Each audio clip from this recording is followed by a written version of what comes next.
Badai matahari menghantam bumi seperti tsunami kosmik. Pertama, atmosfer terbakar memicu aurora besar.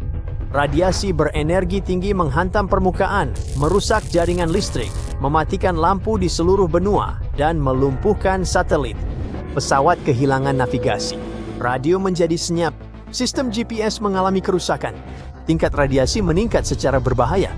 Komunikasi terputus, layanan darurat berjuang dalam kegelapan, dan kekacauan menyebar saat orang-orang berjuang untuk mengatasinya. Partikel matahari mulai mengikis udara yang kita hirup, perlahan-lahan mengelupas atmosfer kita. Tak lama lagi, bumi akan menjadi tempat yang keras dan tidak bersahabat. Itulah yang bisa dilakukan aktivitas matahari terhadap planet kita dan penghuninya jika kita tidak memiliki pelindung yang disebut magnetosfer. Namun, bahkan dengan penghalang ini, kita tetap menghadapi masalah serius. Siklus matahari misterius yang berlangsung 100 tahun mungkin baru saja dimulai kembali, yang bisa berarti puluhan tahun cuaca antariksa berbahaya. Penelitian baru menunjukkan intensitas maksimum matahari yang sedang berlangsung dan tak terduga. Ini mungkin sebagian terkait dengan siklus 100 tahun yang kurang dikenal. Jika matahari memang memasuki masa jahat, aktivitasnya bisa melonjak lebih tinggi dalam dekade mendatang. Itu berarti lebih banyak semburan matahari, lebih banyak peluang gangguan pada satelit, dan jauh lebih banyak aurora utara gila yang terus diunggah orang di Instagram. Tentu saja, tidak semua orang mempercayainya. Beberapa penggemar luar angkasa ingin bukti lebih banyak sebelum ikut-ikutan tren hype matahari ini. Mari kita uraikan semuanya secara rinci terlebih dahulu. Matahari mengalami semacam perubahan suasana hati setiap 11 tahun. Ini disebut siklus matahari. Dimulainya pada minimum matahari yang cukup dingin, lalu perlahan menjadi gaduh.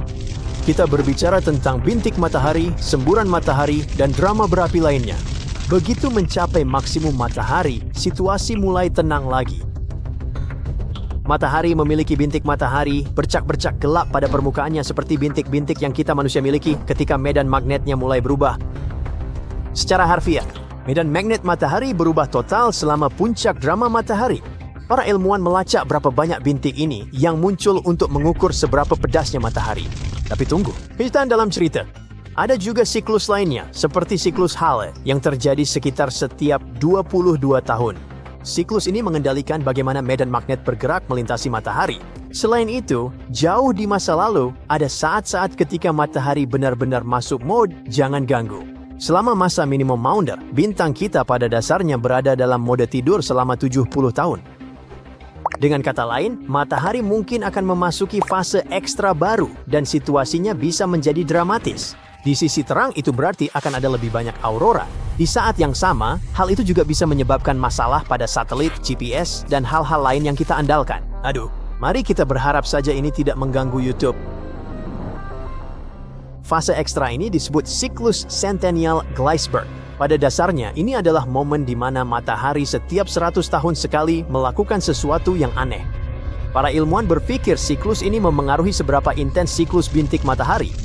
Belum ada yang benar-benar memahami bagaimana siklus ini bekerja, tapi beberapa pergerakan pelan medan magnet di dalam matahari mungkin menjadi penyebabnya. Ya, aku memang bilang sloshing, seperti smoothie kosmik raksasa. Sebuah studi terbaru dari Maret 2025 mengklaim bahwa CGC mungkin saja baru saja memulai ulang. Itu bisa menjelaskan mengapa maksimum matahari saat ini, fase dramatis matahari yang dimulai pada awal 2024, menjadi sangat aneh dan tidak terduga. Bagaimana para peneliti mengetahuinya? Mereka melihat sesuatu yang disebut flux proton. Pada dasarnya ini adalah seberapa banyak partikel bermuatan positif yang berterbangan di sabuk radiasi bumi.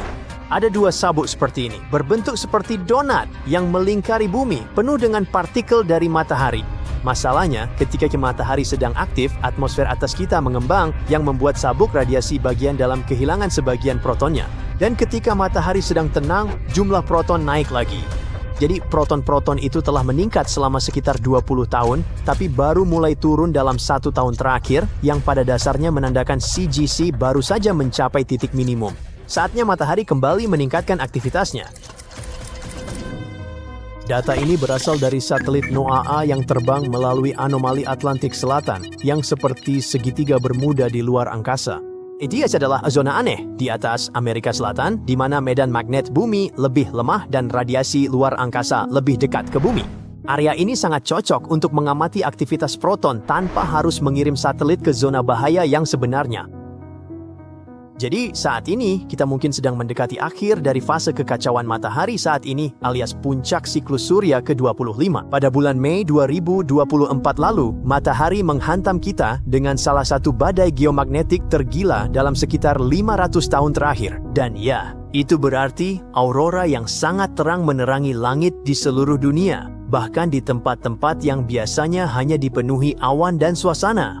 Tapi yang paling menakutkan, ini seharusnya tidak terjadi. Pada siklus sebelumnya, matahari justru sangat tenang. Jadi NASA dan NOAA melihat hal itu dan mengira siklus matahari berikutnya mungkin akan sama saja.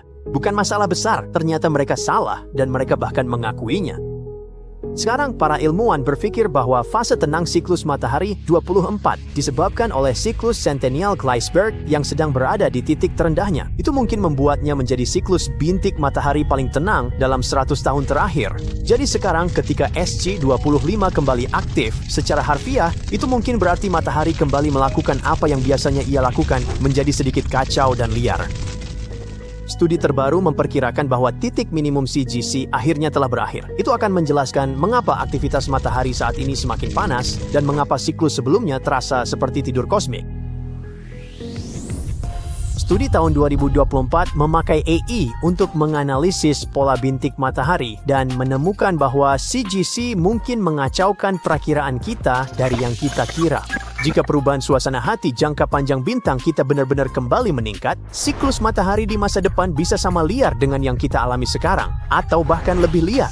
Kita baru saja melewati mode energi rendah CGC dan tidak akan mencapai puncak berikutnya selama 40 hingga 50 tahun lagi, sekitar siklus matahari ke-28. Itu masih beberapa dekade lagi, tapi matahari sudah mulai mengamuk sekarang. Bagian yang paling menakutkan adalah aktivitas matahari di masa depan mungkin akan 2 kali lebih intens daripada yang kita lihat sekarang. Kamu mungkin bertanya-tanya sekarang, kenapa aku harus peduli? Ya, karena saat matahari mengamuk, itu mengacaukan barang-barang kita, terutama yang ada di luar angkasa. Satelit-satelit bisa tertarik keluar dari orbit karena atmosfer atas bumi benar-benar mengembang seperti marshmallow di dalam microwave saat aktivitas matahari melonjak, dan ini sudah terjadi pada beberapa wahana antariksa baru-baru ini. Dan dengan banyaknya mega konstelasi satelit swasta seperti Starlink dan kawan-kawannya, risikonya jadi jauh lebih tinggi. Ada beberapa, meskipun jumlahnya sedikit, yang mungkin belum siap menghadapi peristiwa kemarahan matahari secara penuh. Saatnya pakai SPF 100 untuk satelitmu. Astronot juga berisiko. Lebih banyak suar matahari berarti lebih banyak radiasi dan lebih banyak bahaya bagi manusia di orbit. Pada saat yang sama, semakin banyak turis luar angkasa dan misi berarti semakin banyak orang berpotensi berada di zona cipratan kosmik matahari. Tidak semua orang percaya teori bahwa CGC telah kembali dan siap berpesta. Beberapa ahli mengatakan itu teori menarik, tapi sebaiknya kita tidak terlalu terbawa suasana. Masalahnya, fluks proton, partikel luar angkasa yang kita amati, baru mulai menurun tahun lalu. Itu bukan waktu yang lama. Bisa jadi ini hanya penurunan jangka pendek, seperti matahari bersin, lalu semua orang jadi panik. Selain itu, kita baru bisa melacak hal-hal ini dengan benar selama sekitar 30-40 tahun, yang sebenarnya tidak ada apa-apanya dalam hitungan waktu matahari. Jadi, tidak ada data sebelum dan sesudah yang solid untuk membandingkan siklus CGC dan berkata, ya, ini memang pola yang pasti. Selain itu, CGC sendiri juga agak misterius. Seperti, tidak ada yang benar sepakat tentang apa sebenarnya CGC itu, bagaimana cara kerjanya, atau seberapa besar pengaruhnya terhadap siklus bintik matahari. CGC itu seperti Bigfoot-nya ilmu pengetahuan matahari, buram, aneh, dan bikin heboh di grup chat. Bahkan para skeptis mengakui studi baru ini menarik, berniat baik, dan mungkin membantu kita memprediksi siklus matahari di masa depan dengan lebih baik. Kita hanya butuh lebih banyak waktu, data, dan definisi CGC yang lebih jelas sebelum memperlakukannya seperti aplikasi cuaca pamungkas untuk matahari. Itu saja untuk hari ini. Jadi hey, kalau rasa penasaranmu sudah terpuaskan, beri like pada video ini dan bagikan ke teman-temanmu. Kalau kamu mau lebih banyak lagi, klik video-video ini dan tetaplah di Bright Side.